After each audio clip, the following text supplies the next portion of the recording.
The final possibility is to have the silver nanoparticles behind the absorber. This is the most promising approach, so I will treat this in a bit more detail, starting with thin film silicon solar cell.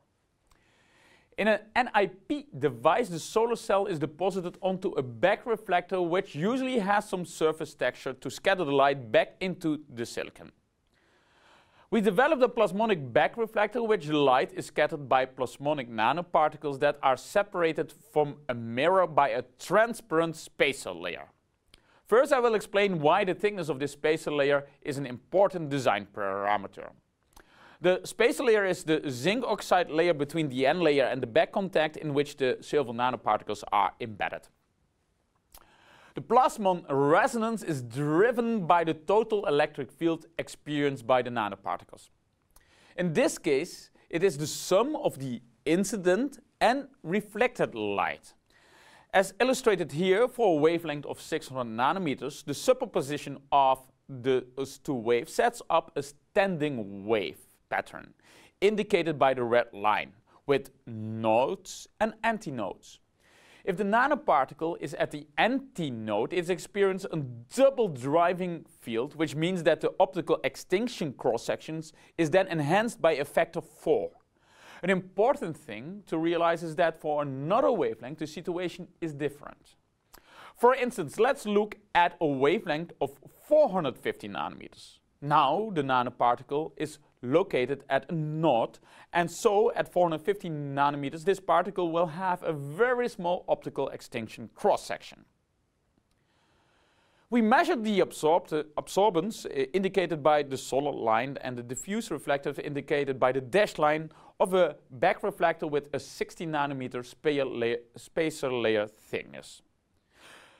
We compare this to the calculated driving field at the location of the nanoparticles shown at the top. This shows that at the wavelengths at which the nanoparticle experiences a weak driving field, both the absorbance and the diffuse reflectance are low. Let's increase the spacer layer thickness to 120 nanometers. This is the calculated and measured situation at a spacer thickness of 120 nanometers. If we increase the spacer layer thickness further to 180 nanometers, we find this situation. At a thickness of 240 nanometers, we have found this situation. We can observe that the optical properties of the back reflector depend very strongly on the spacer layer thickness. Secondly, there is a strong relation with the driving field, so this spacer layer thickness is an important design parameter. A second important design parameter for the plasmonic back reflector is the size and the shape of the nanoparticles. At Delft University, we optimized the commonly used self-assembly technique and developed a recipe for making metal island films of pancake-shaped nanoparticles. As discussed in PV1X, the absorption of plasmonic nanoparticles is large for very small particles. Because there are hardly any nanoparticles with a diameter of less than 100 nanometers, absorption losses in the metal are relatively low. In addition, because the nanoparticles are relatively flat, the sample has a root mean square roughness of only 22 nanometers, the substrate is suitable for depositing high-quality thin film silicon solar cells on top with high open circuit voltage and fill factors. By optimizing both the nanoparticles and their driving field, we obtain a high haze throughout the red and near-infrared part of the spectrum, as indicated here by the red line. The black lines show that if light scattering would be not plasmonic but roughness induced, we could not achieve such good light scattering properties, especially in the infrared. An amorphous silicon solar cell was deposited on the plasmonic back reflector and measured the performance. A standard NIP cell with an absorber layer thickness of 300 nanometers was deposited on top. As shown here in the EQE of the plasmonic solar cell, indicated by the red line, is much better than the same solar cell deposited onto a flat substrate. Also, I would like to point out that because of the relatively flat nanoparticles, no degradation of the open circuit voltage and the fill factor is observed in the solar cell. However, compared to the same cell deposited on the standard Asahi U-type substrate, there is hardly any enhancement. We also deposited nanocrystalline silicon solar cells on the plasmonic back reflector. In this case, the absorber layer is 2 micron thick.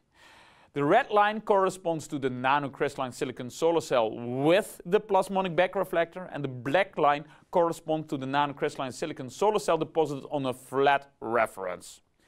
Here the situation is similar as before. Compared to a flat back reflector, the EQE is significantly enhanced in the infrared.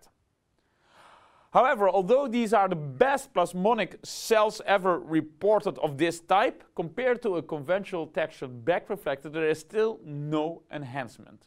The red curve corresponds here to the nanocrystalline silicon solar cell on the plasmonic back reflector. The black line corresponds to a nanocrystalline silicon cell on a reference conventional textured substrate. For completeness, I give all external cell parameters, which confirms that compared to flat, there is a large enhancement of especially the current. However, compared to the state-of-the-art textured back reflector, the current is similar. The plasmonic back reflector is not better. Note that in this last experiment, the fill factor was reduced, but as can be seen here, this can be prevented by the inclusion of a nanocrystalline silicon oxide end layer into the device. So we have seen that the plasmonic back reflector has superior light scattering properties, high haze. However, the cells deposited on the plasmonic back reflector do not show superior external quantum efficiencies. The most likely reason for this is that the plasmonic back reflector suffers from some plasmonic absorption, which cancels out the positives effect. Finally, I would like to briefly show a different type of plasmonic back reflector that could be interesting for crystalline silicon solar cells. As was first studied by Basch and Catchpole, when silver nanoparticles are deposited on the rear side of polished silicon wafers and then covered in white paint, a back reflector with interesting optical properties can be created.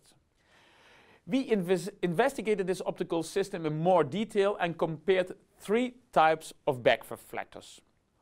The first one, just white paint consisting of titanium oxide nanoparticles.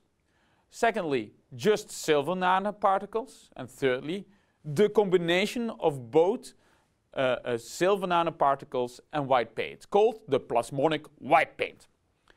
The white paint nanoparticles have expected to have a high reflection coefficient. The white paint scatters the light in a broad angles. However, when the light is coupled into the silicon with a high refractive index, the angle distribution is quenched. This is an effect of the refractive optics. On the other hand, the plasmonic nanoparticles at the back of the silicon wafer scatter the light under a broader range of angles into the silicon. However, the total reflectance drops significantly compared to the white paint. We found that the plasmonic white paint combines the best of both worlds. It combines a high reflectance with an extremely broad scattering angle. This looks very interesting, and angle indicates the diffuseness of the reflection into the crystalline silicon wafer, and a larger angle means that more light gets trapped. So, to conclude, in literature, 4 qualities are attributed to plasmonic silver nanoparticles.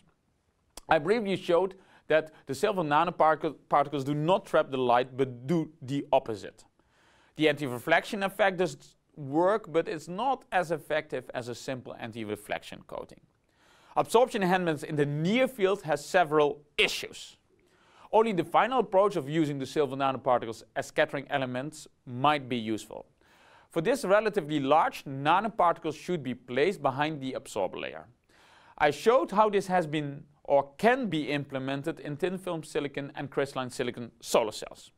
However, so far no significant enhancement has been demonstrated for the state-of-the-art solar cells.